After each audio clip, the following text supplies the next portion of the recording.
Hello, my name is Luke Wiggs. In this presentation, I will talk about how to catch a largemouth bass. Alright, there are 5 main steps I'll talk about in this presentation. The first step will be the history of the largemouth bass.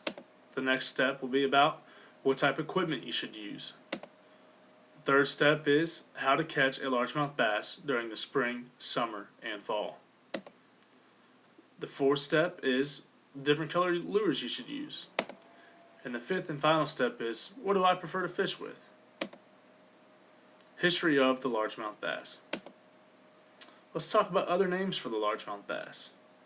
They're otherwise known as widemouth bass, bigmouth bass, black bass, bucket mouth, Florida bass, Florida largemouth, green bass, green trout, southern largemouth. Alright, what do they look like? What's the description? Largemouth bass are usually green with dark blotches that form a horizontal stripe along the middle of the fish on either side. On the underside, they are in color from light green to almost white. The upper jaw of the largemouth bass extends way beyond the rear margin of the eye. You can easily tell a largemouth bass from different bass because the size of their mouth and their jaw. You can typically fit a pretty big fist into the mouth of a largemouth bass. Alright, how big do they get? In their first year, they grow anywhere from 4 to 6 inches. In their second year, they grow from 8 to 12 inches. And in 3 years, they grow 16 inches, and they continue to grow as they get older. The biggest largemouth caught to record is 25 pounds and 1 ounce. Largemouth bass live on average for 16 years. Alright, where can we find largemouth bass? At first, largemouth bass were mainly found east of the Rocky Mountains and in the south. But now largemouth bass can be found all throughout the continental United States and Hawaii.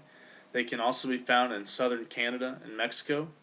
Largemouth bass seek protective covers such as logs, rock ledges, docks, vegetation, man-made structure. Largemouth bass prefer clear, quiet water, but will survive most anywhere. They're pretty tough fish. I have caught many of largemouth bass in rough waters during storms or rainy, windy conditions. They are commonly found in waters that are 20 feet and shallower, and they prefer shallow, weedy lakes, back parts of rivers, channels that are calm. Alright, what type of equipment is right? Alright, let's talk about choosing the right equipment. Alright, the first thing we'll talk about is what type of rod to use. There are 3 different types of rods you can buy. You can buy a fiberglass rod, a graphite rod, and a boron rod. Fiberglass are the least expensive rods and of the 3, but they aren't probably as sensitive, but they are very durable. Graphite rods are a little more expensive, and they are more sensitive than fiberglass rods. For a more durable rod, you can buy a rod made out of boron. I typically like to use a graphite rod, and that's what I suggest to use, although a fiberglass rod would be just fine. Alright, when selecting a rod, you have to determine the type of action you want to purchase. When I talk about type of action on a rod, I am referring to the flexibility of the rod. How far will the rod bend? A heavy action rod is the stiffest that you could buy, and most people use these with bait casters with heavier line.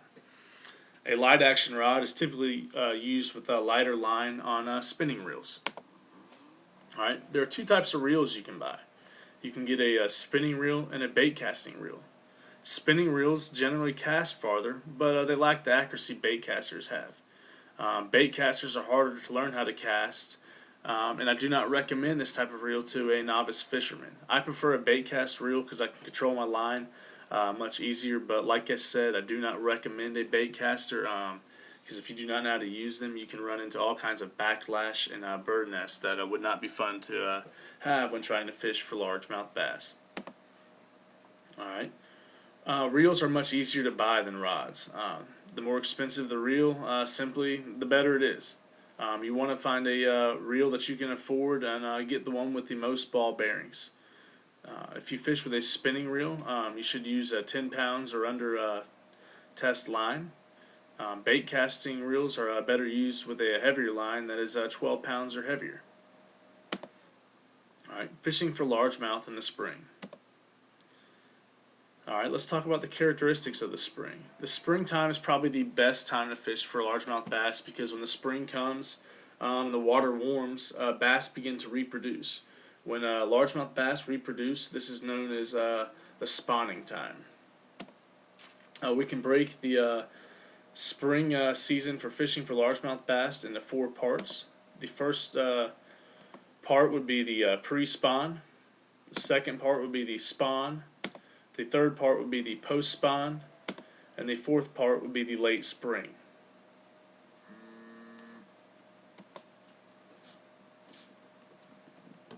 Alright, during the pre-spawn, fish are staying in deeper waters from 8 to 15 feet, waiting for the more shallow water to get warm.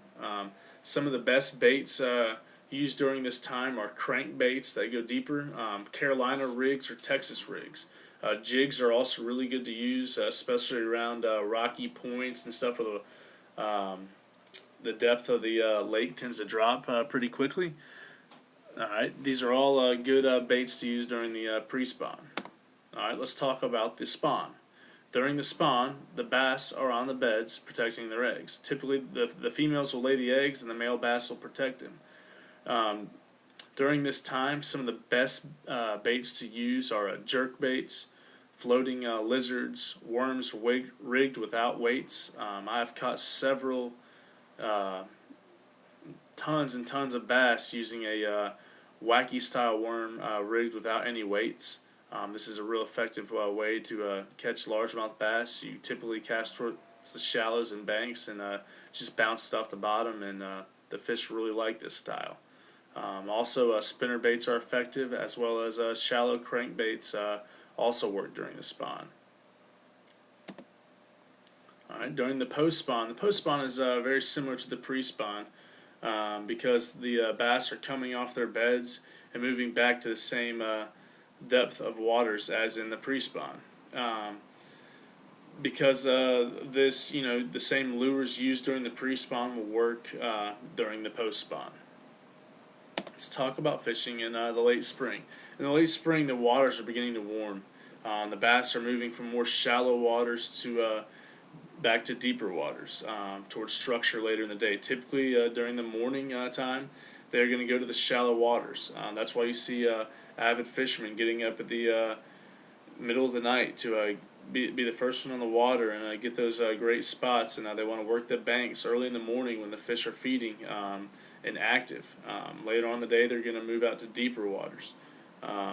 Spinner baits, buzz baits, and lipless crankbaits are all good choice of lures during this time of year. Alright, in the second part of this presentation, I will talk about fishing for largemouth in the summer in the rest of the presentation.